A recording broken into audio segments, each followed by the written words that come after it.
Okay, so the other day I made a poll and I asked a specific question for self-defense: which one is better, striking or grappling? Combat sports or MMA or sport martial arts, whatever term you want to use, that's not the same skill set as self-defense. Absolutely not.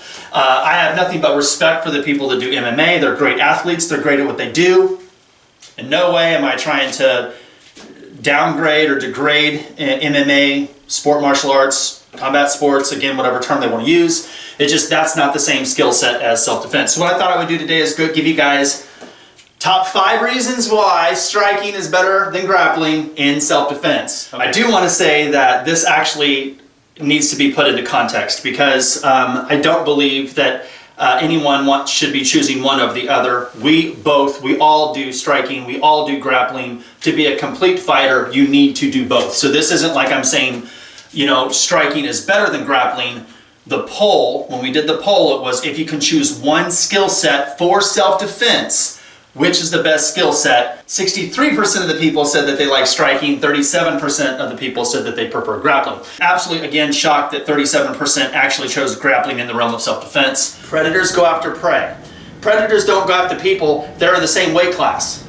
So if you're in a self-defense situation, you're not fighting in your own weight class. I'm not talking about combat sports. I'm saying I'm going to give you the top 5 reasons why striking is better than grappling in self-defense. So let's kill it now. Number 1, you get a controlled distance. Come here, Jocko.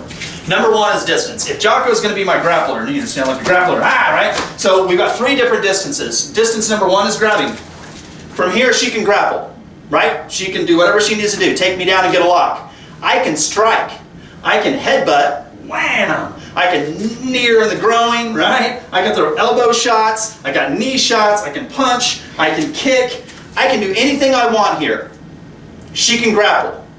But we're at distance number 1. Distance number 2 is, now I can punch her, right? But she can't grapple me yet. So now at distance 2, I can strike and strike and strike, but she can't grapple me yet. Then we got distance number 3. I can't punch, she can't punch, but I can kick her, right? Or I want to kick her, right? So I have more weapons, right? I can headbutt, I can punch, I can kick, I can elbow, I can knee. I have all these weapons to create instant pain on her. I can fight, I can attack her from different distances. I can control the distance. She can't control the distance. She can't grapple me if she can't grab me, right? So, top 5 reasons why striking is better than grappling. Number 1 is you can control the distance. Number 2, combat multiple attackers. Honestly, I don't care how good anybody is at grappling. You could be the god of Jiu-Jitsu. If 5 people come after you and they're going to hammer you, they're just trying to attack you, you can't take one of them down and expect the other 4 not to be kicking your ass. For one, anytime it's multiple attackers, you guys know, run, right? Evade. Get the hell out of Dodge, right? But if you've got to stand and fight, you don't grapple with one person while the other 4 is kicking your head into the ground, right? So this doesn't even need to go into any more description than that. In a self-defense situation where there's multiple attackers, striking clearly has a huge advantage for you in a self-defense situation than grappling. Number 3, fighting against larger opponents. Do you really think, Miss Jocko here, if someone says, okay, no, we're going to teach you, self-defense, and you're just going to learn grappling. She even gets to choose. She could choose whether she could strike someone or she could choose where she could grapple someone. I'm not going to be the teacher to say, you know what, if we have to choose, for the camera, I want to just reiterate, we do both. I think everyone should learn both. We do striking and grappling. But the poll that I gave you guys was you could only choose one skill, striking or grappling, and that is it. It was a poll. It was just to see what everyone thought. What self-defense instructor would say you need to learn grappling over striking? You'd be shitting me. Striking allows you to be efficient even against larger opponents. No matter, she is a small woman. But it doesn't matter whether some dude's much bigger and coming in there, she could still strike, punch, kick, elbow, knee, kick him in the groin, rip out the eyes, go to the throat. If you're fighting someone bigger, striking has a better advantage in that situation than grappling. fourth reason why striking is going to be better for self-defense, and this actually goes back to the thing we talked about with combat sports rules. There's not a lot of rules in combat sports where you can and cannot do these type of locks. You could choke someone out in combat sports, mixed martial arts, MMA, you can choke them out, you can lock them out, you can do all these things, right? But the rules are you can't do these strikes. Do you catch what I'm saying? You can't, kick him in the knee. You can't kick him in the groin. You can't gouge it. You can strike him in the eyes. You can't, you're trying to double leg shoot. I'm throwing elbows to the back of the neck. You can't do those things. They used to do, when MMA first came out, they used to have this thing called ground and pound. And people used to do ground and pound. You guys know what that is? Someone takes you to the ground and you just start headbutting them. And you just headbutt them, and jamming your elbows right into their jaw and their neck, and you would just knock them out. The UFC took it out. Why would they take that out? Is it just too brutal? Because last time I checked, I thought it was as real as it gets. Do you know what I'm saying? But again, it's more striking that's not allowed. So no kicks to the knees, and I'm all for keeping it fair and keeping people healthy, right? But when you look at the UFC or MMA, you're fighting in the same weight class. You're not allowed to strike the eyes. You can't kick the groin. You can't get them in the ground and pound on the ground anymore. You can't buckle their knees. You can't strike to the back of the head. You can't elbow to the back of the neck. All the things that you can't do in UFC, you would do in self-defense. That is a fact. And anyone that says otherwise is just flat wrong. Number 4 is just flat out, it's just more aggressive. It's more violent. Striking is more violent. And I think, again, that relates to the rules of UFC. The reason they take out certain striking techniques in a UFC or MMA fight is because it's more violent. It's too violent to kick him in the groin.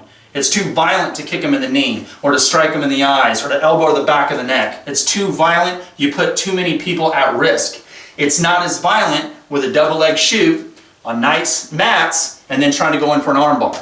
Number 5, and the reason striking is better than grappling, is because it allows you to get to your weapons. Unlike all these other martial arts that you see out there, whether it's, here we go, boxing, kickboxing, MMA, taekwondo, hapkido, kung fu, wing chun, jeet kune do, kempo, karate, we keep going, jujitsu, judo, aikido, jujitsu, we just keep going, right? Out of all these arts out there, is it striking, is it grappling, or is it a little bit of both? We do ninjutsu, we do bujutsu, we do the ancient martial arts of the ninja and samurai. There is never a time where the samurai or the ninja were not without a weapon. They always had a weapon. They slept with their blades. They always had a weapon. I want all of my students to carry weapons, right? Why? Because it gives us a definitive advantage. I am very pro-weapon. I'm very pro-concealed carry. Striking gives us the opportunity to where if she was to try to attack me, I can strike and create distance, and I can pull a weapon, I can pull a sidearm, I can pull a knife, I can do something that's going to neutralize that attack. That's going to make someone that's bigger, stronger, faster, quicker, more athletic, more aggressive, and more violent. It gives me an opportunity to neutralize that attack, or at least put us on the same level to some degree. Do you know what I mean? It doesn't matter how big they are. If I've got a good knife, they're roughly 80% water. That knife's going to really make them think twice about coming in after my ass. Do you know what I mean? Or if I have a firearm. It doesn't matter how good they are. So when we talk about traditional ninjutsu and traditional bujutsu, we train with weapons. That is what we do. And I don't want anyone to say, oh, let's grapple. So now in a grappling situation, I can pull my sidearm. Let me get to a grappling situation so now I can pull my knife. No! Hey, she's talking shit. Let me kick her into the back there and I'm pulling it outward. Now I'm using striking to create distance to now get to my sidearm, to get to a weapon, right? So striking is way more functional and way more useful in a self-defense situation than grappling. Let me tell you guys the problem on why 37% of the people think that grappling's good. This is where now people are going to get pissed at me, but they're always pissed at me, so whatever, right? They live in a fake world. They live in a world of fantasy. They live in a world where they can go to a jiu-jitsu school, roll around on nice mats with people who are also doing jiu-jitsu. It's going to tap out whenever they get them a nice little lock, and they think because they're really efficient at that, that is going to help them in self-defense.